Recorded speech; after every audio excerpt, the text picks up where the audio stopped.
In the greens, and I would have tube socks filled with golf balls, and I'd yell out after the golfer putted. I'd say, "Golf ball, 25 cents." He'd walk over and purchase a couple golf balls. Sometimes he'd give me $10 for the whole tube of golf balls. That's a lot of money for a 10-year-old. We moved away from that area, and then we moved to the trailer park. So I had to figure out a new way to make money. The woman in the neighborhood asked me if I'd go to the grocery store, buy her some washing powders and some milk, and when I brought it back, she let me have the change. So I thought, well, that's a good idea. I'll do that for all the people in the neighborhood. So I took grocery orders, and I ran to the grocery store. And then one day, this guy sent me to Hardee's, a little restaurant there, to get some French fries.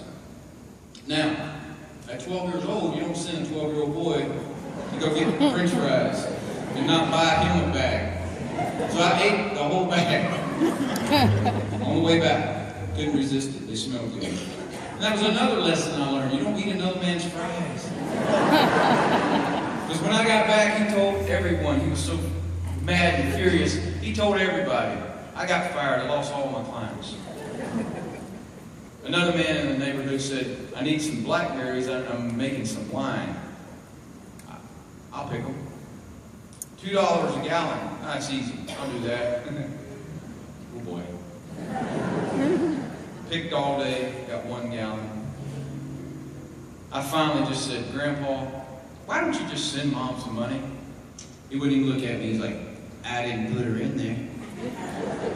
I ain't supporting her." As he was rolling that cigarette, I had this idea. I thought, I can do that also. Because as he was rolling this cigarette, I thought, I've heard that a tomato plant leaf and a marijuana plant leaf look the same.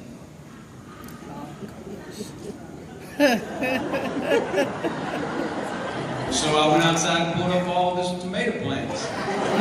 And I put them in my treehouse and hung them out to dry. And then I went down to the local drug dealers, got some pot seeds, brought those back to my treehouse. A couple days later, I started rolling cigarettes, dropping those seeds in there. Then I headed out into the neighborhood and started selling them. I sold my first couple of cigarettes to the drug dealer. He smoked them, the seeds popped. He thought it was real. Gave me $1. So I did this. And I'd run to the 7-Eleven and buy a money order and send it to my mom.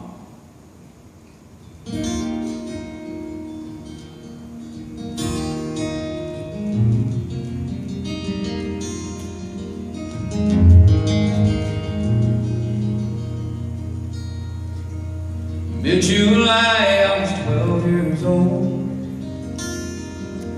picking blackberries for a man down the road.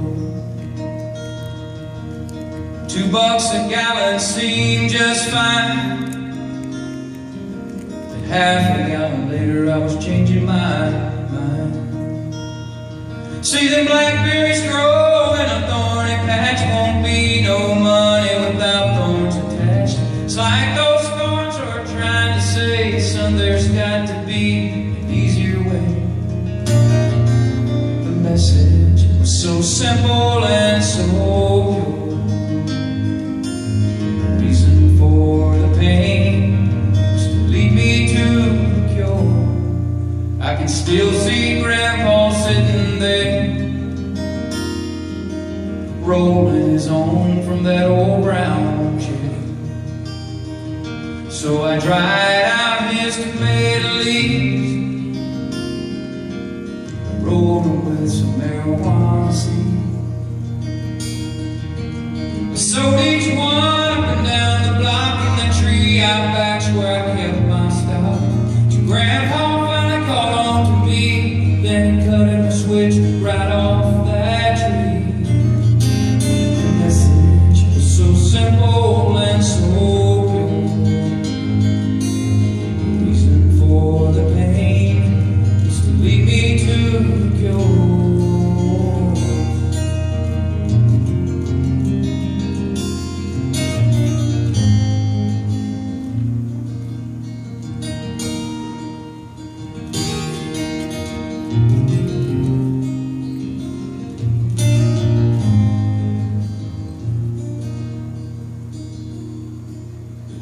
summer they sent my mom away. I tried sending her every cent I made. I'd ride my bike to the store on the corner to buy that weekly money order. I was riding one day like a ball of fire, picked up a nail in my front tire. It was letting some air out, but it was keeping some air in, no doubt. The message was so simple and so pure. The reason for the pain was to lead me to the cure. Well, Mama has paid for her mistakes. She's been forgiven, make no mistake. And we'll all be forgiven in that same way that never fell through the thorns, the tree and the bell. Thorns, the tree and the bell. The message is so simple and so pure. The reason for the pain is to lead us to the cure.